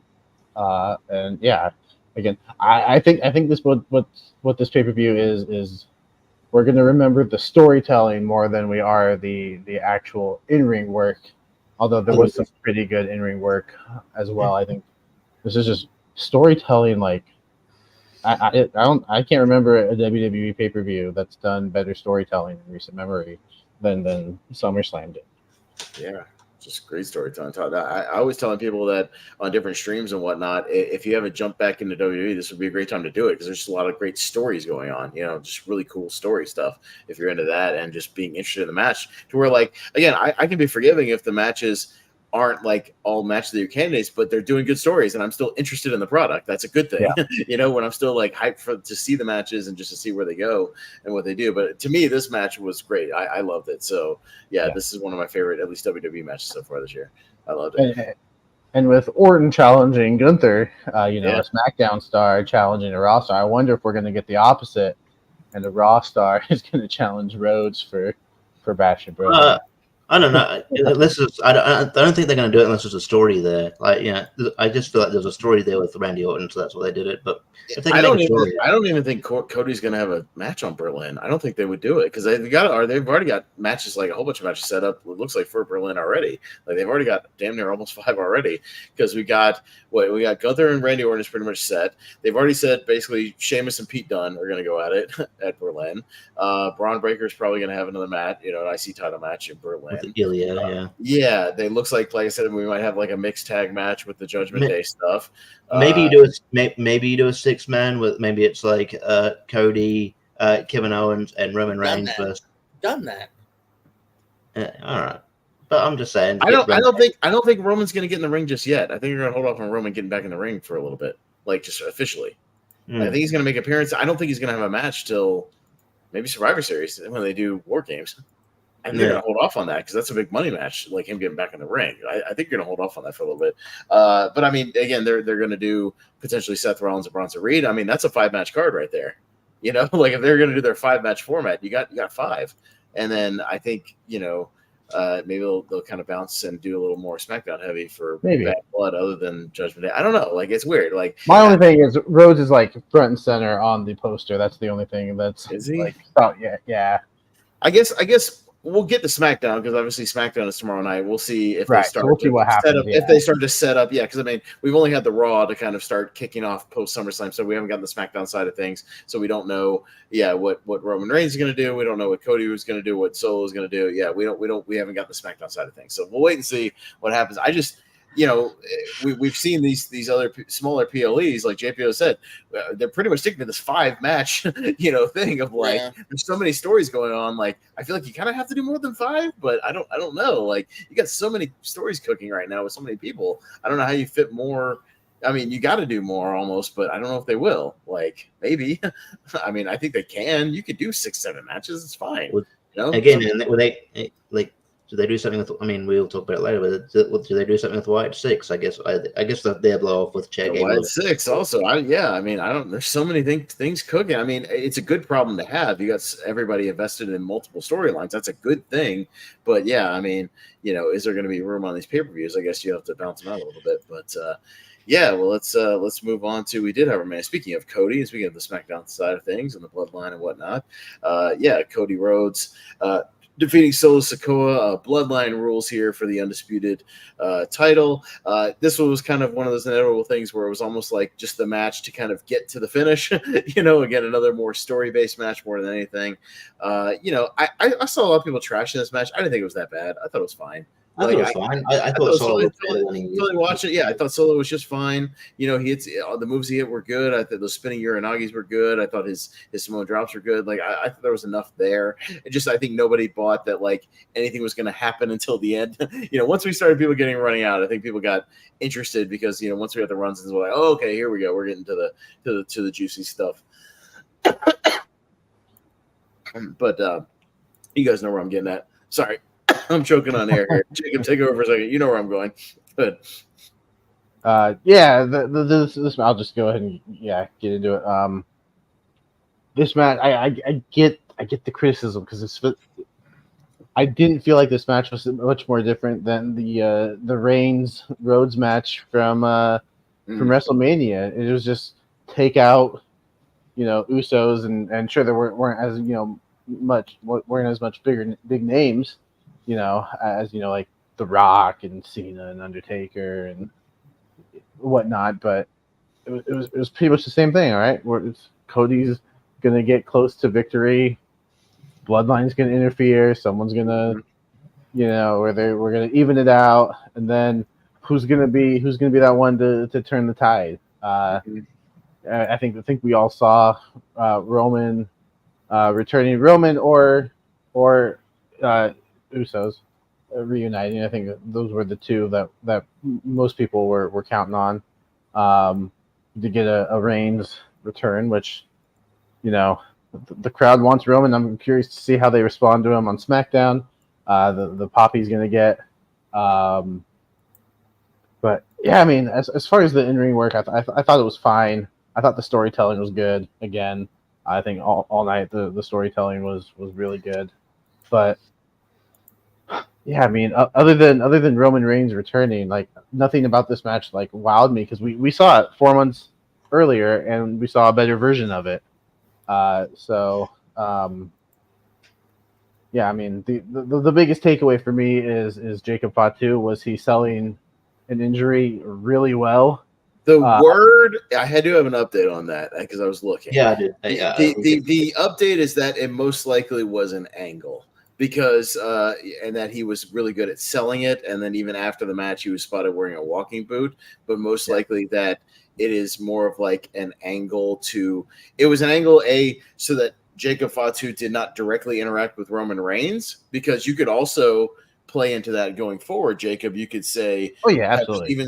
Even Solo cut promos that, hey, if my werewolf had still been in the ring, Roman, you wouldn't even got to in there to help Cody. My guy would have cut you off. He would have destroyed you. Whatever. It just happens to be that he hurt his ankle or whatever. And that, but when he does get in the ring with you, man, he's gonna beat shit. He's gonna take you out. Like you don't stand a chance like that. You can play. I always 100% assumed this was a work because I thought it was a perfect way to not have those two touch each other, because then you don't want Roman. You want Roman just looking strong. You don't want there to be a back and forth, and then Roman hits him with a Superman punch. No, you don't even want these two touching each other. So I always assumed it was a work. Like I don't want these guys touching each other till War Games. I don't even think you have these guys touch each other till they get in a cage. It's perfect to give a reason as to why Fatu is not involved anymore. It's too perfect. Like 100%. This is what you do. If I was booking War Games, right, and you do this Bloodline Civil War, it comes down to Roman and Jacob each getting in last for their teams, right?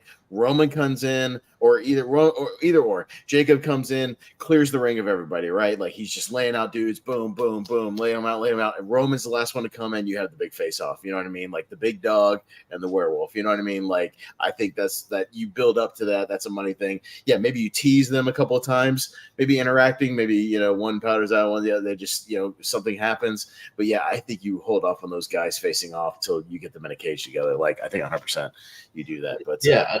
Well, my thing now is how far do they take the injury angle? Because like he just won the title. Like if they're going to play that he is injured to, he was banged up that night. That's all. Like I don't think you need to play it up any longer than that. Yeah, and it's not like he has to defend the title next week. The way he sold it though, and the reason I asked was if you watch the replay, it does actually look like he hit the announce table pretty good. So that which is why I was legitimately like, okay, is this real? Is this an angle? Because what you guys are saying makes sense. Like it absolutely does make sense. I mean, the way WWE is booking Jacob Fatu, like you saw it in his first match when Orton gave him the DDT and he popped right back up. Like the dude is a monster. So it was.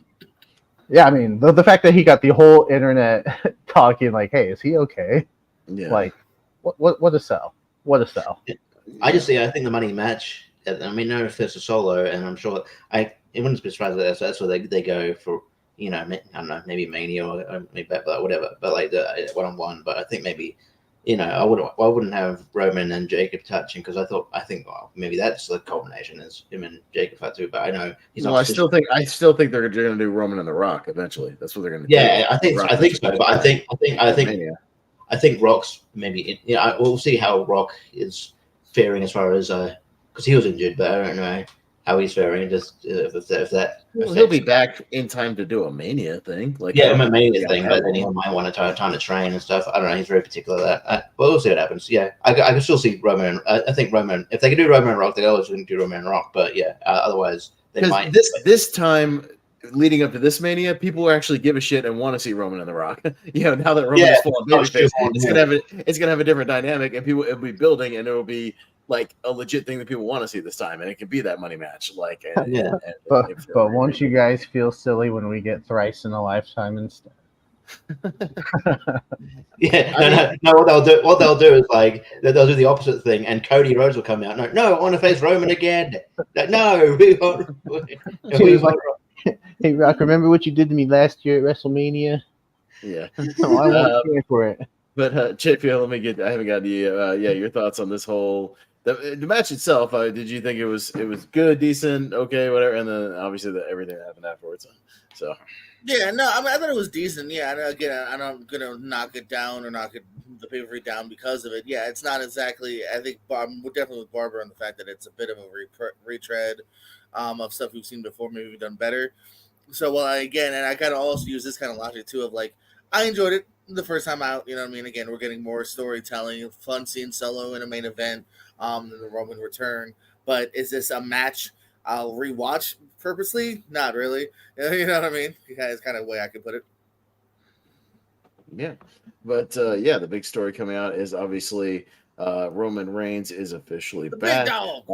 As Brian said, he is announced to be on the next 2 SmackDowns. So yeah, he will at least 2 in a row. What? Yeah, man. Yeah. So, but yeah, it'll be interesting to see. Yeah, he obviously probably cut a promo, on SmackDown. So we'll see what the big dog has to say. Hey, here's a question: will Paul Heyman come out with him? We could see the return of Paul. Maybe Paul Heyman introduces Roman Reigns and comes back out and acknowledges. The return of his true tribal chief, and he did have the shirt. OTC. I was going to say, like, I felt dumb because I didn't initially meet. I was like, "What OTC?" I got it immediately. Original tribal chief. I felt dumb because it took me a while until like the Raw, until the SummerSlam after show, and when the host is like, original tribal chief, I'm like, oh yeah. So it's a case of like the John Cena thing when he had like the last time, like, oh okay, I know where you're, I know you're not holding your cards, I know where you are, I know. Kind of destroys tension when you know where it is, but it's still fun. But yeah, Jacob, I would not be surprised if we saw Paul Heyman back. You know, it has been a while since that beatdown, at least a month or so we could definitely see him come back out and introduce the original tribal chief, you know, and he can be back and cut his promo. Good for him for taking a month off too. Oh man, no, I mean he deserved it. I mean, yeah, that promo where it looked like he stayed up for 48 hours just to cut that promo. His eyes just blood red and bloodshot and just looking like shit. I mean, I would not be surprised if he went full method for that and actually stayed up for like 2 days, straight just to look like that. And taking the powerbomb, taking the beating.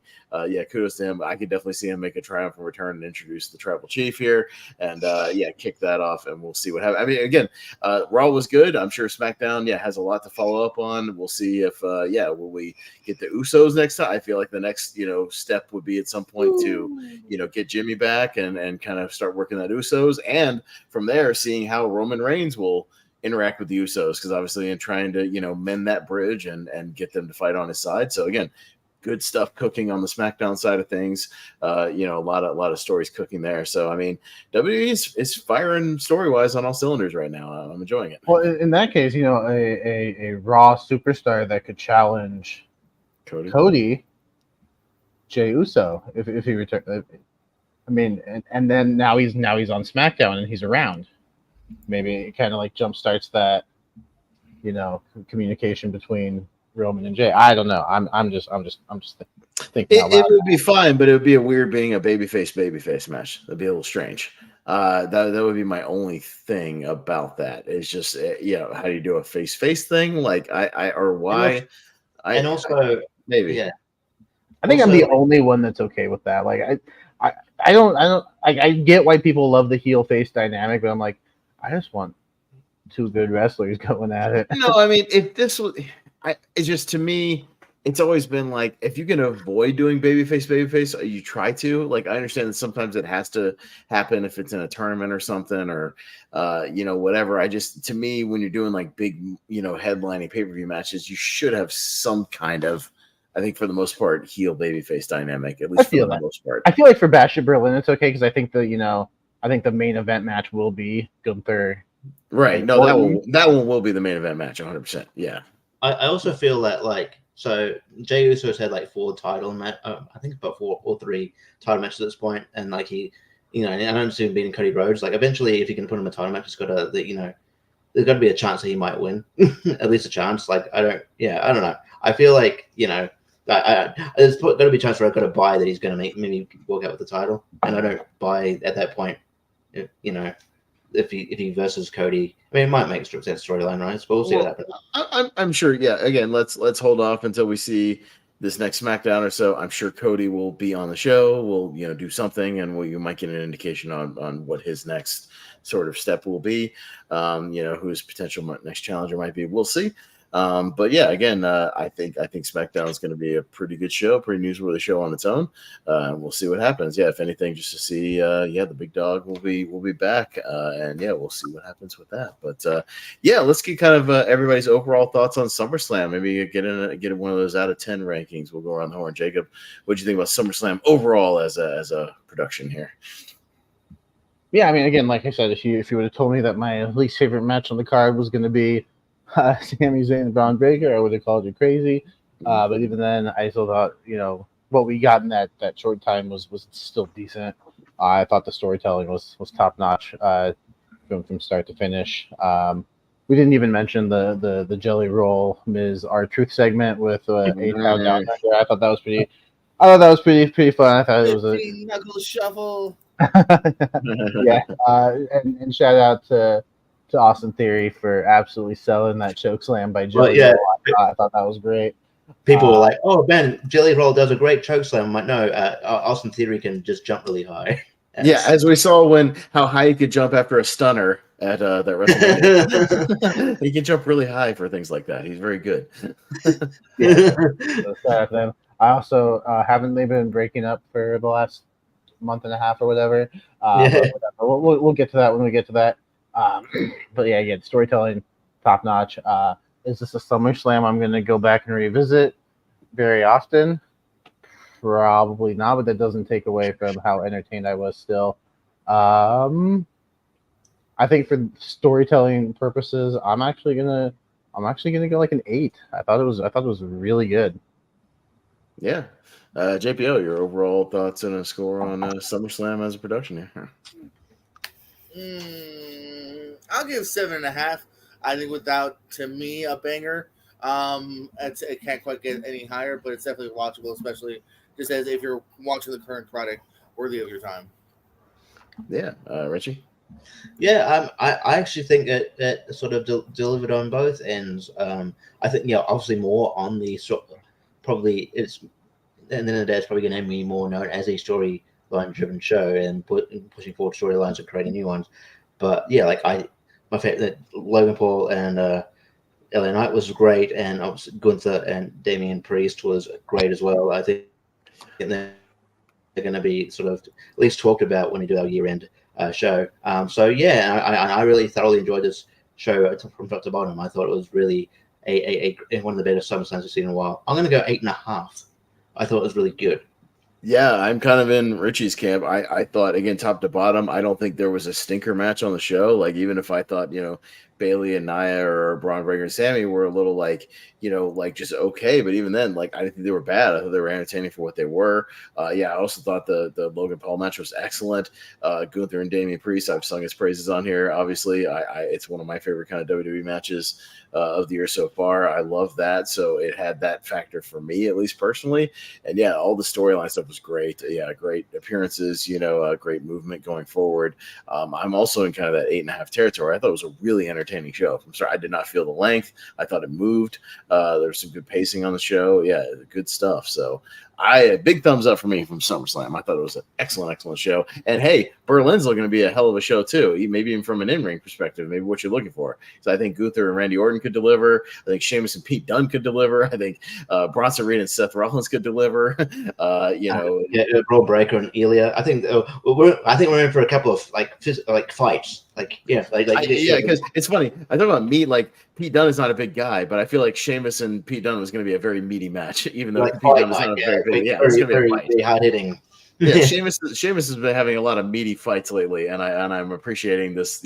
Elder Sheamus just beating the shit out of people every time he gets in the ring. I think it's been pretty fun because him and Ludwig Kaiser beat the shit out of each other on Raw. Also, that was Ludwig Kaiser's first match back, by the way. But yeah, again, the Raw after was that Bronson Reed stuff was great. If you haven't gone back and watched that beatdown, oh my god, that was great. That was excellent angle. Really good stuff. Just him squashing the hell out of him over and over again.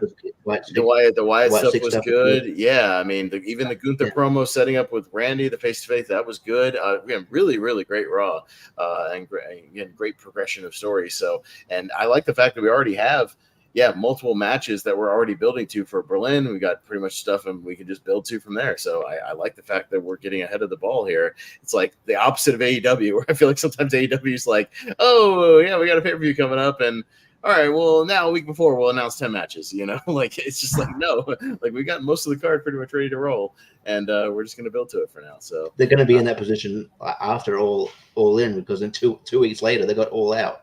So yeah, and they're going to have to rush to just build more. But yeah, I mean, we'll talk a little bit more about that as we get forward. We still got a few weeks both to Berlin and Wembley, so we got some time in between. And I believe, as far as looking ahead, I believe our next episode of the Rankum series, JPO, will be next week, is what we had on the schedule. If we want to try to do that, as far as jumping into the new millennium, the 2000s, for Rankum, as will we. Hey.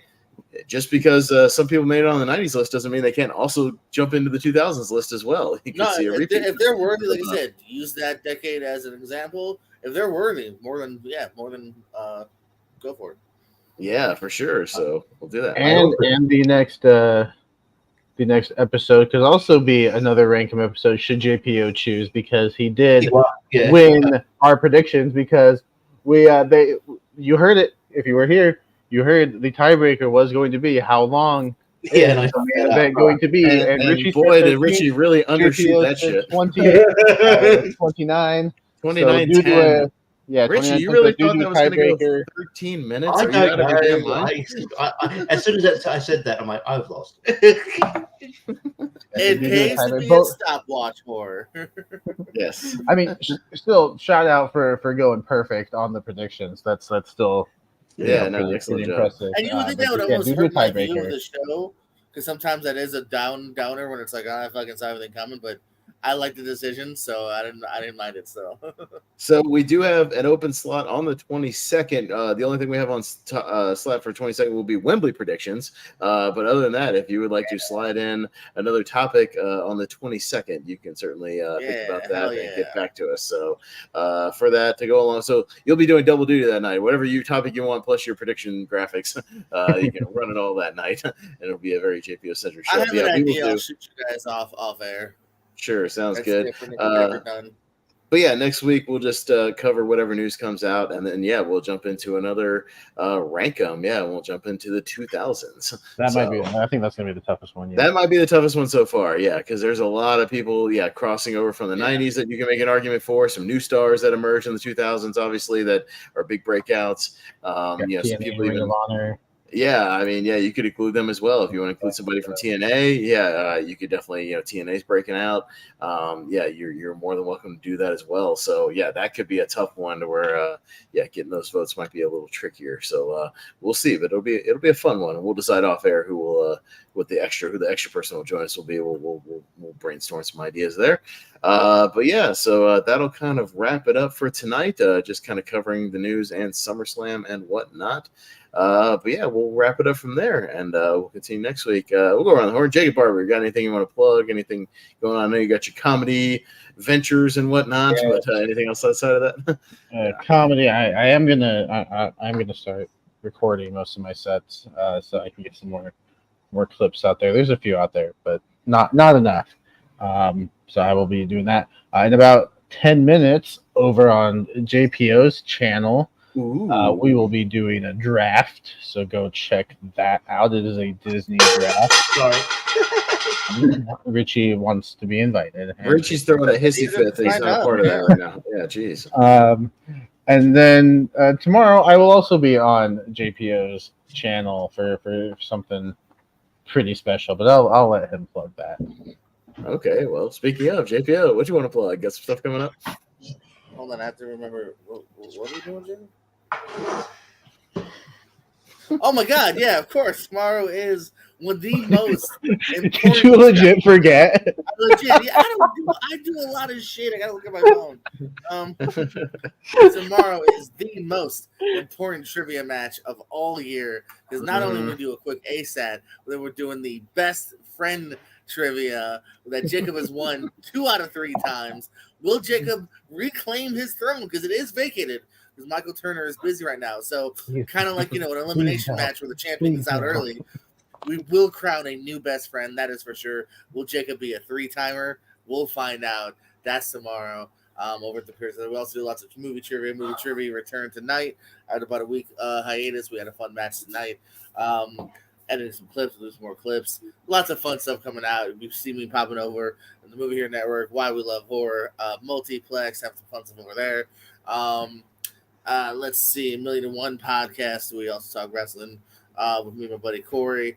Me and you, full metal trivia. Me and you Sunday night, JPO. Yeah, I'm about to fight on Sunday for Malcolm. Yeah. New team over at Wrestling with Trivia. Yes. Oh my God, I've been trying to set those matches up, but everyone's been in working schedules. But I'm trying to get to those. As long as people can agree on a damn date. Yes. No, sure. I could have been a 3-time champion already if JPO last year had just given me the 2 points for nailing it on the head exactly how many wrestling shows he has been to in his life. It's funny. For a guy that claims he doesn't want to win, you sure fight about how you're not a 3-timer already. Just saying. I mean, well, I don't want to win this year, but that last year when winning is actually a possibility. Well, and see, I don't really care because I call him a friend, but not like a best friend. So like, I'm fine Well, with that. it's a good thing you don't want to win. Champion. It's a good thing you don't want to win because I'm going to win because I'm in that one. Yes. And, I got better things to go. I'm going to ref wrestling this weekend. I got better shit to do. So it's fair fine. enough. Yeah, I got You're better disqualified. things. You're not my best friend for the next year, Pez. That's fine. I'm I'll going just to be win a that one. colleague. I'm okay with being a colleague. That's fine. Did you get the Our relationship, JPO, is strictly platonic. Okay, let's keep it that way. Okay. All right. Wait, what? By the way, JPO, What? did you get that $50 of him, mind you? Thank you. Yes. Here's the answers. I first met Sonny. Let's see. I peed next to Mason Ryan, and Cole Cabana sent me an angry email. Remember all those? Okay, cool. His favorite movie is The Godfather. Yeah, 2. Well, yeah. So I'll be on that. Yeah, tournament fights. We just did a we can announce that we did before this. We did Wheel of Movies. Talked about Small Rats with Johansson. Yeah, that was fun. Next, Can't wait the till next a movie gets spun that's on my list, and you guys have to respin the wheel. We already spun the wheel. Speaking of that, we've already spun the, Okay. spun the wheel. I've looked at it. And the next episode we're going to do in 2 weeks is Walk Hard, the Dewey Cox story. Looking forward to that. So yeah, that's a great movie. it's a great movie. No, it was funny because I watched it. I just rewatched it 2 weeks ago with my girl because she had never seen it. So I literally have just seen it like again. So it was kind of funny that Jordan was there, so we just made him go ahead and spin it. And yeah, that was the first spin. We didn't have to mulligan. Walk Hard, the Dewey Cox. We're like, yeah, we'll talk about the Walk Hard. The invitation's open, Jacob. I'm just saying. If anybody wants to be on, no, okay. All right. I'm just saying. I host Wheel of Movies with Richie. Just saying. But anyway, anything else, Richie?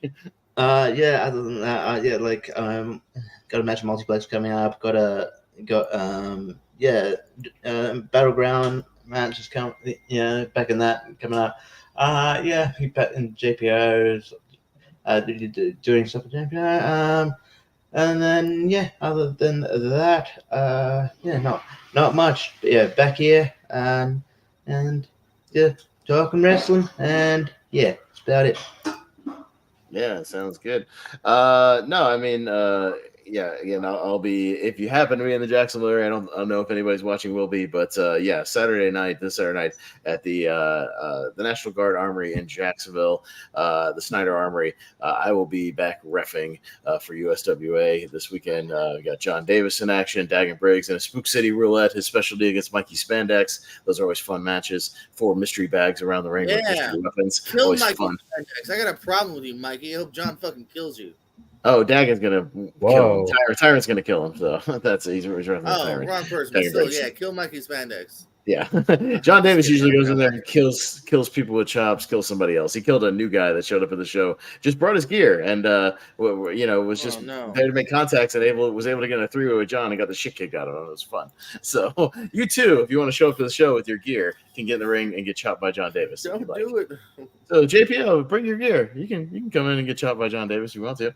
Come on with Jacksonville. I'm 15 years in, baby. I'm a grizzled young vet. All right, sounds good. I am too.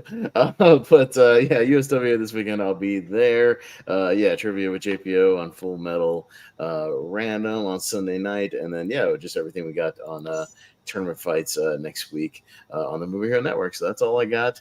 Thank you guys for joining me as always. Jacob, I know you were having some issues, but I'm glad you were able to join us at least for a little while. So good luck with the rest of the evening. I wish you good luck and Godspeed the rest of the evening, whatever you may go through. Drink some Pepto-Bismol and have a good night, hopefully. But yes, glad you're able to make it, buddy. Yeah, all right. For Jacob, for JPO, for Richie, I'm Austin Pez Howell. Thank you guys for joining us. We appreciate it, and we'll see you next time.